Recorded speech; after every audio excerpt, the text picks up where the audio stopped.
Bonjour à tous, moi c'est Luca Brech, je travaille chez Vinted. Si vous ne le connaissez pas, c'est une plateforme de seconde main présente dans 20 marchés et je suis en charge des affaires publiques, donc pour les 20 marchés justement. J'ai commencé en tant que collaborateur parlementaire, j'ai travaillé pendant 3-4 ans dans une agence aussi de communication et d'affaires publiques qui est Euros Agency. Puis je suis parti chez Vinted, donc directement pour passer du côté entreprise et avoir un peu une autre vision, on va dire, du secteur des affaires publiques qui était moins dans l'accompagnement et un peu plus au cœur du réacteur. Voilà, avec Lucas, ça fait quelques années qu'on travaille sur ce sujet de la structuration de la fonction affaires publiques, puisqu'on l'a connu dans différentes situations. Alors d'abord, peut-être se mettre d'accord sur les termes. Qu'est-ce que c'est que les affaires publiques, surtout pour une entreprise de la tech. On a parfois l'image du lobbyiste que vous pouvez voir dans certaines séries. Les affaires publiques, c'est évidemment beaucoup plus que ça. Les affaires publiques, c'est être en prise et en maîtrise de son environnement politique, institutionnel, légal, réglementaire. Ça va passer par plein de choses, mais la première des choses, c'est évidemment l'accès à l'information, la capacité à comprendre son environnement. Et l'accès à cette information, il va se faire évidemment par des méthodes assez classiques de je lis la presse, je regarde ce qui se passe un peu au Parlement, au sein du gouvernement, mais aussi le fait de développer un réseau politique institutionnel au niveau local, national, européen, pour être au courant de tout ce qui se passe et pour renforcer tout ça, de constituer le bon réseau qui va vous permettre aussi d'être informé très très en amont de tout ce qui se passe et in fine de pouvoir agir ensuite sur cet environnement. Ouais, après il y a tout l'aspect aussi communication, puisque souvent quand on parle d'affaires publiques, on parle beaucoup de lobbying, donc comment on va influencer d'une certaine manière ou faire entendre son point de vue sur un projet de loi ou sur une problématique de société. Mais il y a aussi le levier communication qui peut être utilisé, donc comment on va s'adresser à la presse pour faire passer nos messages, comment on va essayer de rassembler des soutiens aussi avec des associations, même les utilisateurs qui peuvent se mobiliser aussi dans certains cas. Donc il y a beaucoup de champs d'application et beaucoup de définitions aussi aux affaires publiques. Alors, partant de ces termes-là, nous, notre constat avec Luca, c'est globalement que toutes les entreprises de la tech, puisque c'est bien de ça qu'on se parle aujourd'hui, y compris des startups extrêmement jeunes, tout le monde fait des affaires publiques d'une manière ou d'une autre. On ne peut pas être complètement hors sol par rapport à son environnement. Tout le monde en fait. Après, tout le monde n'en fait pas de manière très structurée et tout le monde ne le fait pas tout à fait de la bonne façon. Mais pour autant, les affaires publiques, elles sont partout. Pourquoi ? Si vous regardez autour de vous, vous avez un certain nombre de boîtes qui évoluent dans les secteurs très réglementés, comme la finance, la santé, l'énergie. Vous n'allez pas lancer votre boîte du jour au lendemain sans vous informer sur le cadre légal et réglementaire qui s'applique à cette activité, par exemple, et surtout, qu'est-ce qui est dans les tuyaux potentiellement et qui peut faire évoluer ce cadre-là ? Est-ce qu'il y a un projet de loi ? Est-ce qu'il y a une proposition de loi dans les tuyaux qui fait que dans 6 mois, potentiellement, votre activité va être régulée de manière super différente ? Et ça, évidemment, c'est compliqué de ne pas faire cet exercice. Et en tout cas, si vous ne le faites pas, vous risquez de vous prendre un énorme mur. Avec Luca, on a travaillé assez longtemps dans le secteur des nouvelles mobilités. Je pense que vous connaissez ce sujet des vélos partagés en libre service, des trottinettes, etc. Nous, on a connu tout un tas d'acteurs qui se sont lancés billes en tête sur ce secteur sans faire attention du tout à ce qui allait se passer. Et la réaction a quand même été hyper violente puisque le secteur a été réglementé ensuite et surtout qu'ils ont braqué absolument tous les pouvoirs publics sur leur sujet. Et la plupart ont disparu extrêmement rapidement. Donc le mur est parfois très très proche et il vaut mieux anticiper ça. J'en profite pour dire, si tu es d'accord, si vous avez des questions, n'hésitez pas à les poser maintenant. On est en petit groupe, donc ça peut être aussi un moment d'échange. Effectivement, le secteur des trottinettes, c'est un sujet, c'est un exemple très parlant dans le sens où là, c'est un service qui s'est lancé, dont il n'y avait pas de cadre réglementaire ni législatif. C'est-à-dire que la trottinette, par exemple, n'existait même pas dans le code de la route. Donc techniquement, si j'utilisais une trottinette dans la rue, je pouvais rouler sur un trottoir, je pouvais faire ce que je voulais, puisque de toute façon, c'était pas légiféré et il n'y avait rien qui m'interdisait, puisque la trottinette n'existait pas d'un point de vue juridique. Donc quand tous ces acteurs ils se sont lancés, ils étaient un peu... ils avaient l'impression en tout cas qu'ils pouvaient faire tout et n'importe quoi. Il y en a qui ont suivi le bon exemple, c'est un peu ceux qui sont restés. Puis il y en a d'autres qui ont plutôt pris une position très agressive vis-à-vis des décideurs publics. Donc c'est un choix, c'est aussi une stratégie en affaires publiques, il y a des acteurs à qui ça réussit. Et dans ce cadre-là, donc, il n'y avait pas de cadre législatif. Et le problème, c'est que très facilement, les pouvoirs publics, ils essayent toujours de rattraper leur retard. Et à ce moment-là, ils essayent de cadrer le secteur et donc cadrer la loi. Et potentiellement, ça peut tuer un business qui vient de se lancer et qui essaye de perforer et de répondre à des demandes d'investisseurs aussi.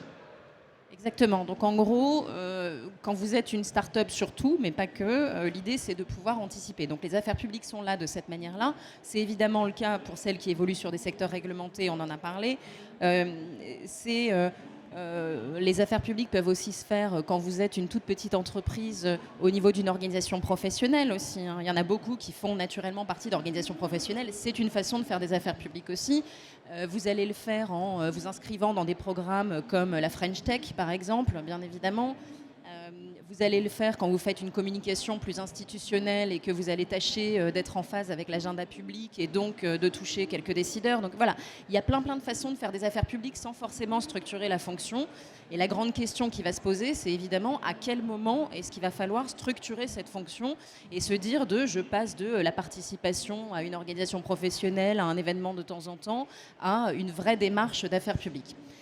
Sachant que les affaires publiques, c'est vraiment ce qui passe souvent en dernier dans l'idée d'une entreprise. C'est un peu dommage, c'est un peu aussi une erreur. Mais souvent, on commence par évidemment le marketing, parce que c'est ce qui va créer de la croissance. Donc avant même la communication corporate, on pense marketing. Avant même les affaires publiques, on pense juridique. C'est hyper important. Je ne dévalorise pas ces métiers qui font aussi la croissance d'une entreprise. Mais forcément, quand on pense juridique, on pense à ce qui est déjà applicable aujourd'hui et on ne pense pas à ce qui sera applicable demain. On a pris l'exemple des trottinettes, il y en a beaucoup d'autres qui existent. Et donc, cette question de quand structurer les affaires publiques, pour nous, évidemment, elle est le plus tôt possible, à partir du moment où on est face à un secteur qui peut être régulé à tout moment ou qui est déjà hyper régulé. Donc il faut penser à cette fonction, il faut y penser tout au long de la définition de la stratégie d'une entreprise, mais il y a clairement un moment où, entre est-ce que c'est du nice to have ou est-ce que c'est du must have, il y a une bascule qui se fait, et cette bascule, elle correspond à quelques points d'évolution du business. Le premier, c'est évidemment une annonce politique, la tuile, où vous vous dites, oh là là, dans 6 mois, potentiellement, tout va changer. Et là, par contre, évidemment, il faut structurer, mais il y a plein d'autres cas de figure dans lesquels on peut se dire, oui, c'est le moment d'avancer. Oui, il y a beaucoup d'acteurs aussi qui vont surfer sur le fait qu'il y a d'autres compétiteurs qui sont plus gros, qui définissent déjà le secteur. Donc par exemple, si je suis une petite plateforme de seconde main aujourd'hui qui me lance en France, je vais me dire, une plateforme comme Amazon ou Vinted ou Zalando, qui sont des marketplaces aussi, vont de toute façon porter ma voix auprès des pouvoirs publics et protéger mon business model, puisque grosso modo, on a le même. Ça marche un temps. Ça ne marche pas très longtemps, parce que oui, évidemment, au bout d'un moment, en fait, on n'existe pas dans l'espace public. On n'a pas voix au chapitre.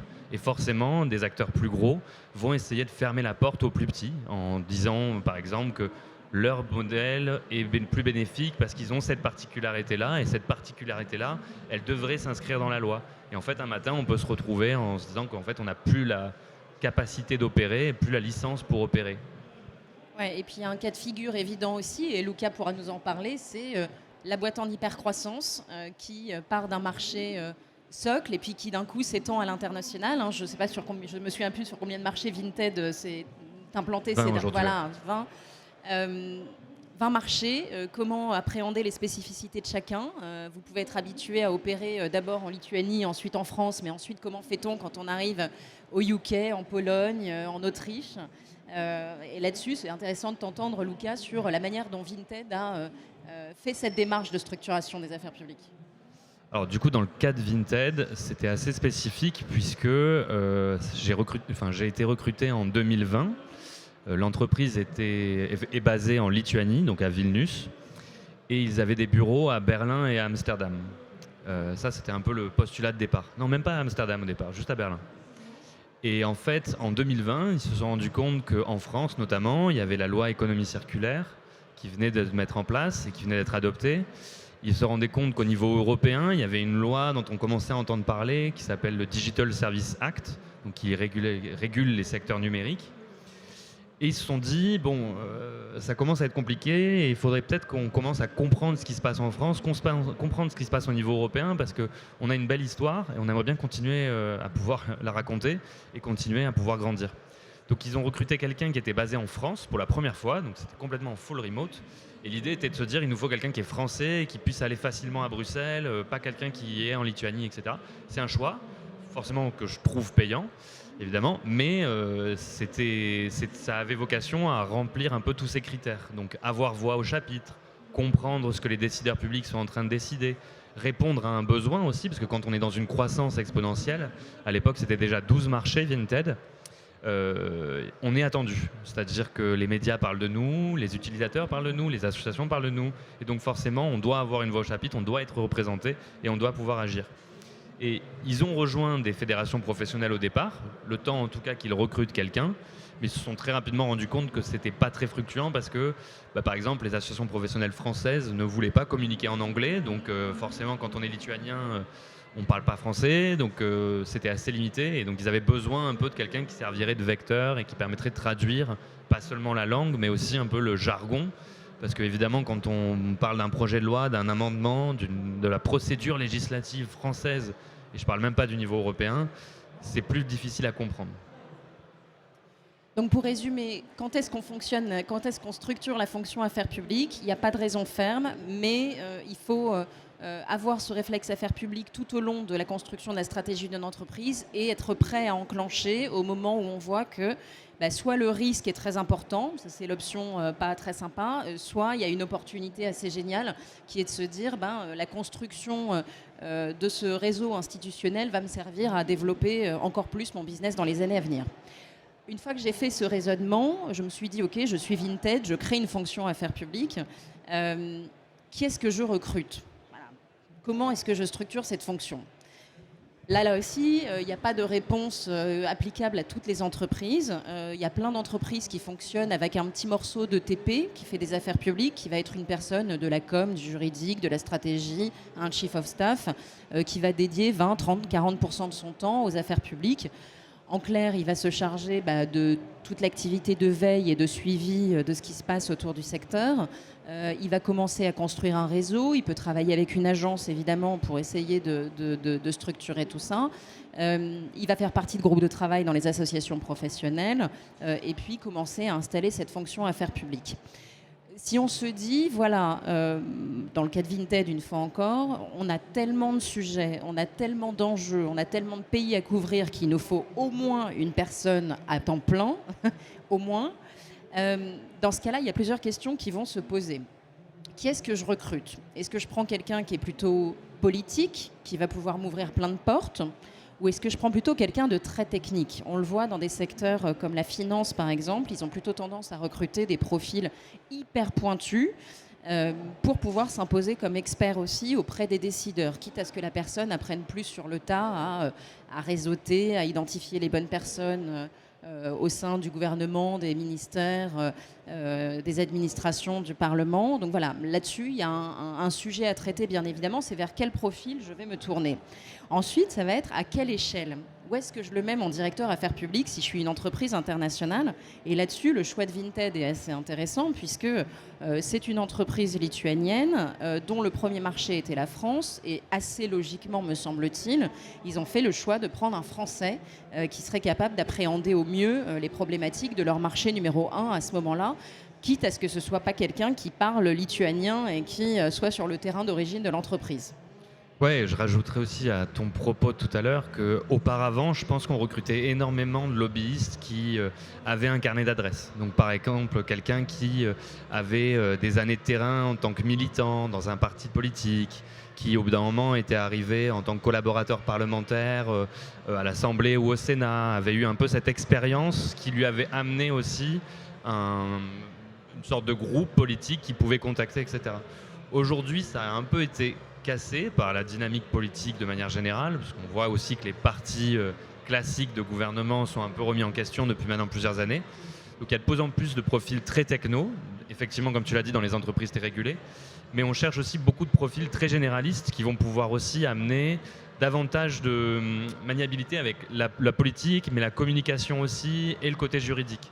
Donc il y a plein de profils différents, et des profils très juridiques, des profils beaucoup plus tournés vers la com, et le lobbying va être plus vers le légal. Donc c'est assez varié. Et dans le cas de Vinted, alors comment on a structuré ça?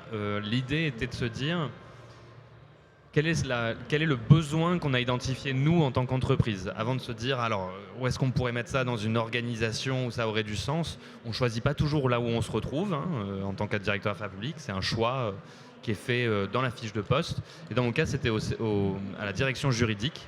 Donc ça, c'est un très bon choix. Il y a un éternel débat qui existe pour les affaires publiques, à savoir est-ce que c'est plus de la communication ou est-ce que c'est plus du juridique?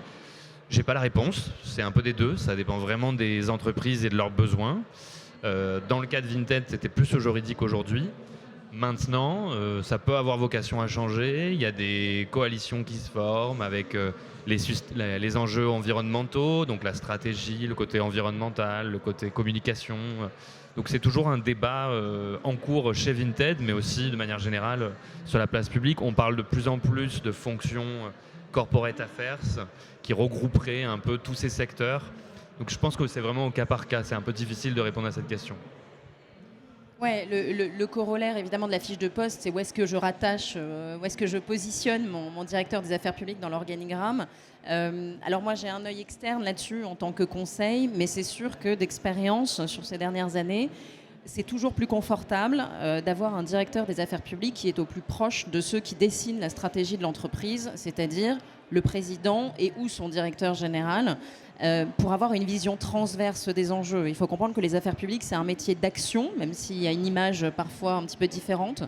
C'est un métier d'action, c'est un métier qui accompagne le business et c'est un métier qui va être déterminant aussi dans la conduite du développement de l'entreprise. Une fois encore, le fait de débloquer une mesure réglementaire ou au contraire de construire d'autres choses avec les pouvoirs publics, c'est potentiellement ce qui va vous permettre de booster votre business dans les années à venir. Donc c'est important que cette fonction affaires publiques, elle soit placée au plus haut niveau, à un niveau stratégique. Ça lui permet aussi à notre directeur affaires publiques de pouvoir faire appel à son président, son DG assez facilement pour le mobiliser sur des gros rendez-vous, d'avoir un porte-parole qui soit facilement ou le plus facilement possible mobilisable en tout cas, et puis d'avoir une vision transverse de toutes les fonctions d'entreprise parce que Luca dessinait un peu ça à l'instant, mais la fonction affaires publiques, elle est au confluent du juridique, de la com, de la stratégie, donc elle englobe un tas de fonctions de l'entreprise, du marketing aussi parfois bien évidemment, parce que tout le monde peut avoir des problématiques. Et donc, moi en tout cas c'est mon sentiment, mais Luca le disait justement, on débarque aussi là où on peut, et ça a été ton cas aussi en arrivant chez Vinted.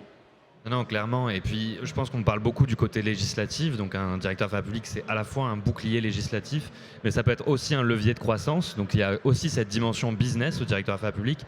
Je vais prendre un exemple, mais aujourd'hui, au niveau français comme au niveau européen, on parle énormément de droit à la réparation, des vêtements, des électroménagers, des téléphones portables, etc.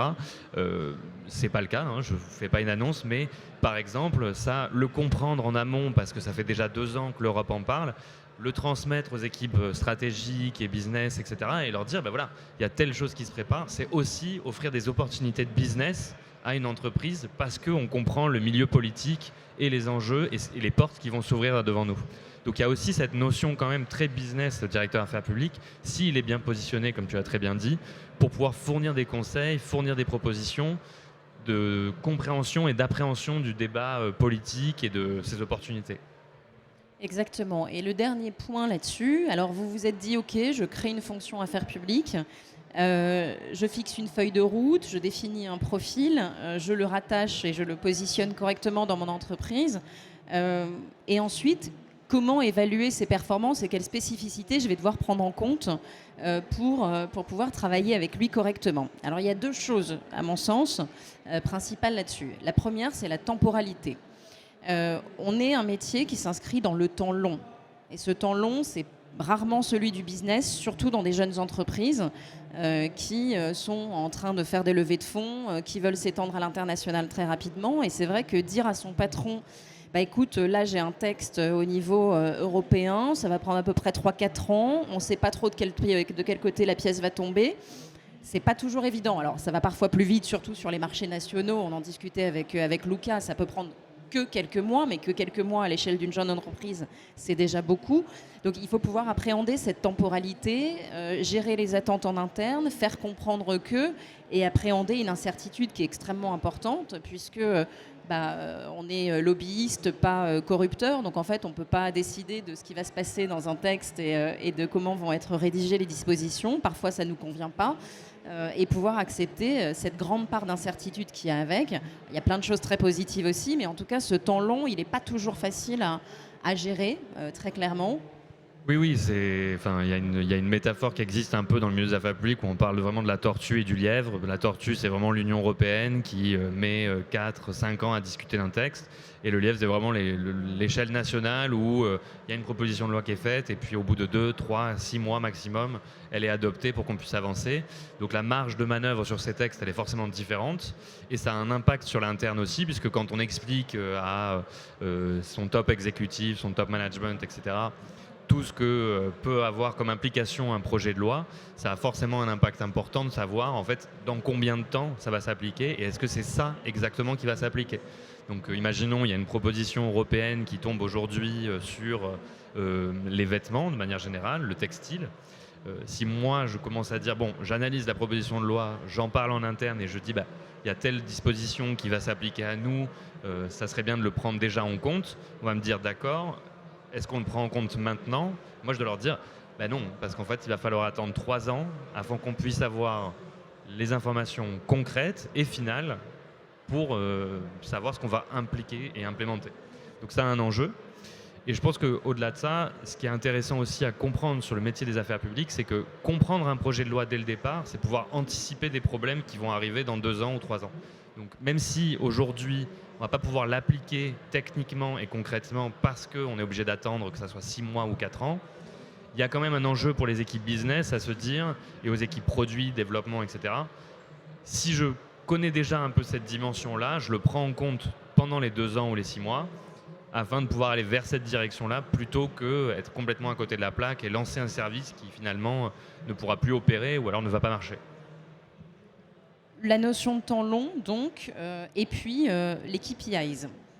Quels objectifs on fixe à son directeur affaires publiques, étant entendu que lui dire en fait je veux telle et telle disposition dans tel et tel texte, c'est quand même un peu compliqué. Ou alors c'est plus du tout la même démarche, très clairement, et on n'accepte plus le jeu démocratique et la contradiction.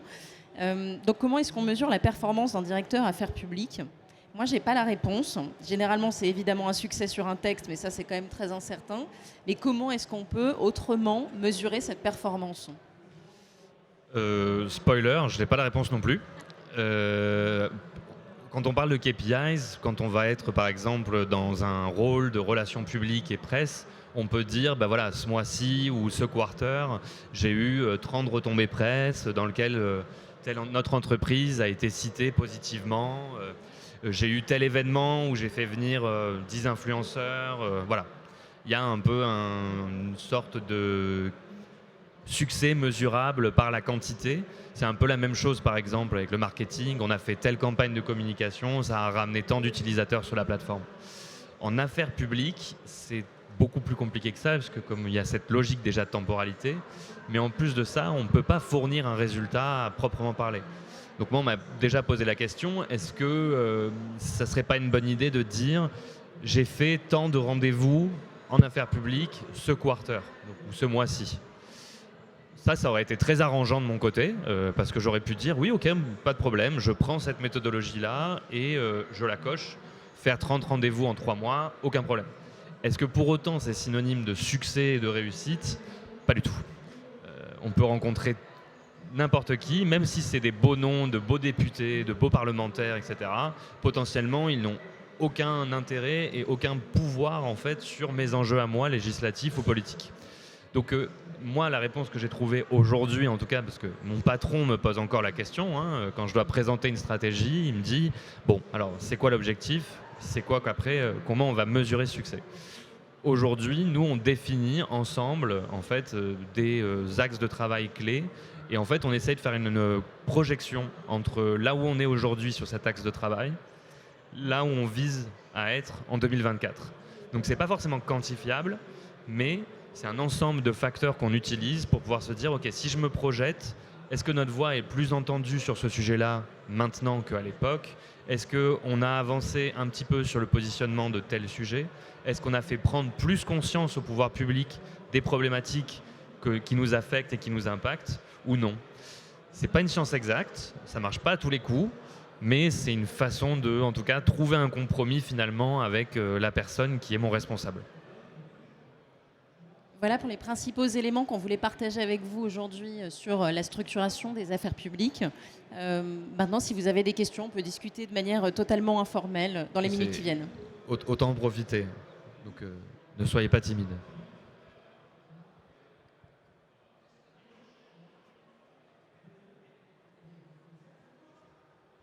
Très bien. Ça devait être super clair. Écoute.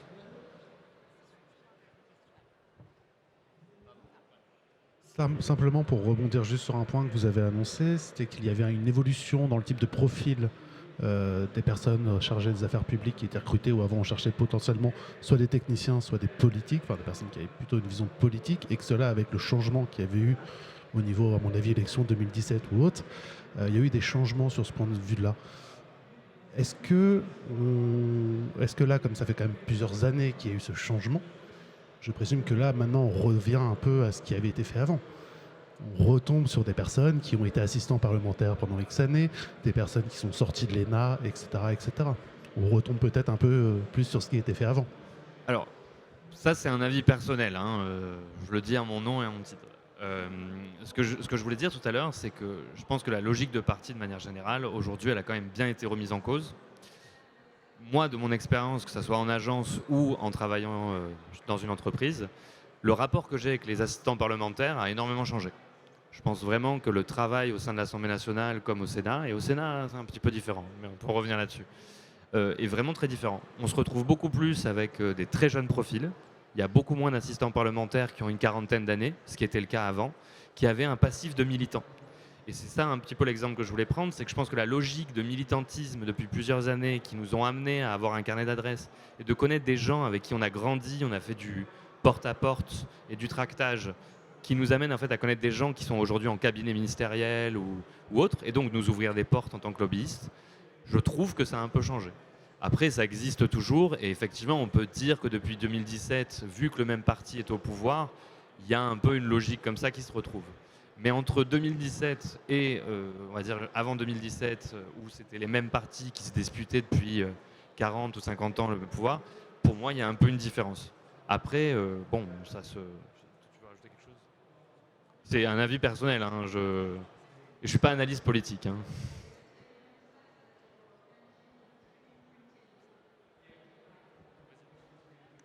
Je voulais savoir si vous pensez qu'il y a des spécificités sur ce que vous avez dit en fonction des domaines. Vous avez parlé du textile, de l'énergie, de la santé.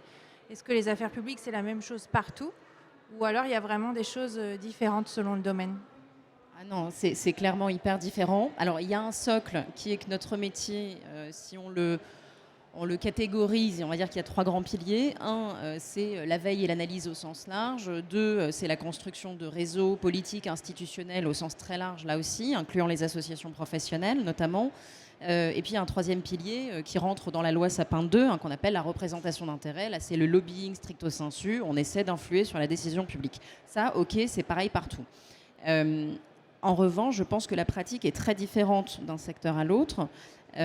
Si on prend la santé, par exemple, on est souvent sur des problématiques. Alors déjà, 1, c'est très réglementé. Déjà.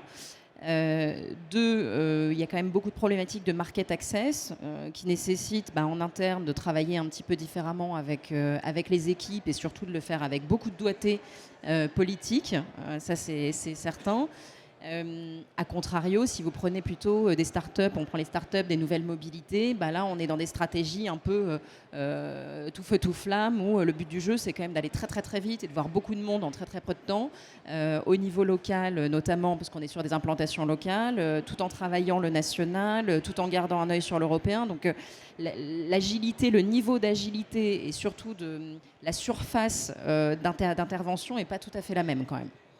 Je suis entièrement d'accord avec ce qui a été dit, mais je rajouterais aussi qu'il y a une question de moyens et de stratégie. Moyens dans le sens où pas tout le monde a un budget pour avoir un directeur affaires publiques, pour avoir une agence, donc forcément ça change, parce que quand on n'a pas le budget, on n'a pas l'expertise, on n'a pas forcément accès aux mêmes stratégies de lobbying. Et il y a un enjeu de stratégie parce qu'on peut avoir les mêmes moyens, c'est-à-dire avoir un très gros budget pour ça, et avoir une stratégie très agressive, ou alors une stratégie beaucoup plus collaborative. Personnellement, je préfère la stratégie collaborative, ça c'est mon opinion personnelle, mais il y a des entreprises qui fonctionnent avec des stratégies beaucoup plus agressives, de friction avec les pouvoirs publics pour faire passer des messages, de la même manière qu'on peut le voir avec des manifestations aujourd'hui, qui sont aussi une certaine forme de lobbying, et qui sont beaucoup plus agressifs. Ça ne veut pas dire violent, agressif. Mais, et ensuite, il y a des stratégies aussi qui vont plus fonctionner via la presse. Donc essayer de mobiliser une base d'utilisateurs, lancer une pétition demandée par les utilisateurs qui va avoir pour objectif d'influencer la position du gouvernement ou des institutions. Donc il y a vraiment plein de manières différentes et je pense que ça dépend des secteurs et en même temps ça n'en dépend pas. Ça dépend vraiment des personnes qui les mènent. On a vu des startups être vraiment dans une logique collaborative, on en a vu d'autres imposer un peu leur schéma et rentrer en guerre contre les gouvernements pour acquérir ce qu'ils souhaitaient. Des fois ça marchait, des fois ça marchait pas. Donc il n'y a pas de vrai playbook, je dirais, autre que ce qui a été dit par Justine, qui sont ces 3 piliers d'axes de travail sans lesquels on ne peut pas avancer, je pense. Une autre question ? Du coup, avec les enjeux d'aujourd'hui, est-ce que pour vous, structurer la fonction d'affaires publiques avec un volet RSE, ça peut aussi faire sens ? Parce qu'on parle de juridique, communication, mais... Oui, complètement. Le volet CSE, c'est un... RSE, moi, c'était... Oui, je suis... ouais. L'anglais me perturbe. Entièrement d'accord, c'est quelque chose qui se fait énormément dans beaucoup d'entreprises, que ça soit donc sous le chapeau d'une corporate affairs dans lesquelles on rajouterait ces volets-là, plus la communication, plus les relations presse et les affaires publiques. Il y a plein de manières de le structurer, mais effectivement pour les affaires publiques, c'est un puits dans lequel prendre pour pouvoir aussi communiquer, montrer ce qu'on fait, se positionner auprès de ses utilisateurs, mais aussi auprès des décideurs publics et des médias. Et donc forcément, c'est une boucle. Hein. Si l'utilisateur il entend parler de quelque chose, le média il en entend parler, il écrit un article, et qui lit les articles ? Les pouvoirs publics. Donc cette boucle-là, quand on la prend et qu'on l'a mis en place, notamment avec la CSE, c'est quelque chose qui fonctionne. Pour parler vraiment structuration, hein. Après, les engagements que prennent une entreprise sont toujours hyper bénéfiques pour les affaires publiques, parce qu'on peut capitaliser dessus et vraiment montrer qu'en fait, on a une démarche responsable, on a une image de marque. C'est important pour les utilisateurs, mais c'est aussi important quand c'est une conviction de la part de l'entreprise.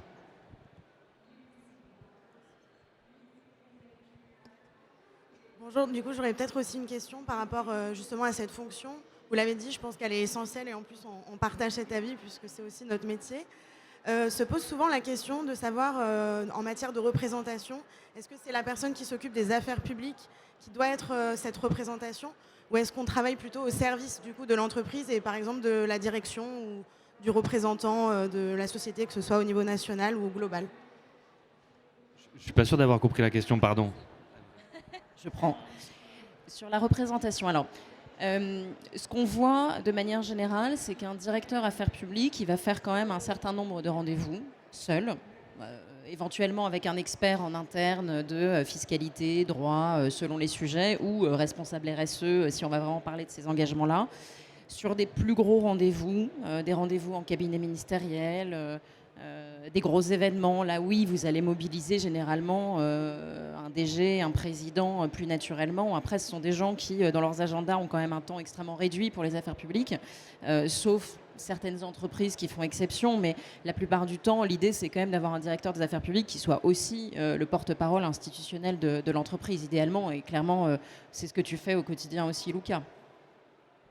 Oui, pardon, je n'étais pas sûr d'avoir compris. Oui, complètement. En fait, on est à la fois un porte-parole, donc on va souvent représenter l'entreprise dans des rendez-vous. Après, on peut aussi décider de mobiliser, vu l'importance d'un sujet ou la gravité d'un sujet, le plus haut niveau, c'est-à-dire avoir notre CEO. Donc moi, j'ai déjà accompagné mon CEO à des rendez-vous ministériels ou à des tables rondes aux institutions européennes. Il y a plusieurs cadres dans lesquels ça s'applique. Mais ça peut dépendre. Et on peut aussi mobiliser, comme tu l'as très bien dit, des experts aussi en interne. Donc si j'ai des sujets... Moi, je ne me considère pas du tout expert d'un sujet. Je pense que mon expertise, c'est de pouvoir rapidement sauter dans un sujet et en sortir et tout oublier après. C'est plusieurs directeurs affaires publiques différents. Et moi, j'ai souvent besoin de mobiliser donc, les experts en sustainability, les experts en taxes, les experts en trust and safety de nos équipes. Et souvent, ils peuvent m'accompagner à des rendez-vous pour aussi expliquer la technicité des enjeux dont on discute. Donc, par exemple, s'il y a une directive européenne qui a vocation à réguler comment fonctionne notre plateforme et l'information qu'on donne à l'utilisateur, je peux apprendre à expliquer d'où est le problème et pourquoi on n'arrivera pas à le faire en tant que Vinted. Mais souvent, il y a des profils aussi très techniques de l'autre côté de la table qui ont envie d'entendre les spécificités de ces obstacles et qui sont ravis de pouvoir parler avec quelqu'un qui parle la même langue qu'eux. Donc c'est une stratégie aussi de leur amener quelqu'un qui va comprendre leur langue et qui va moins chalouper le tout. Merci. Merci beaucoup à vous. Merci d'être venu. Et on reste là.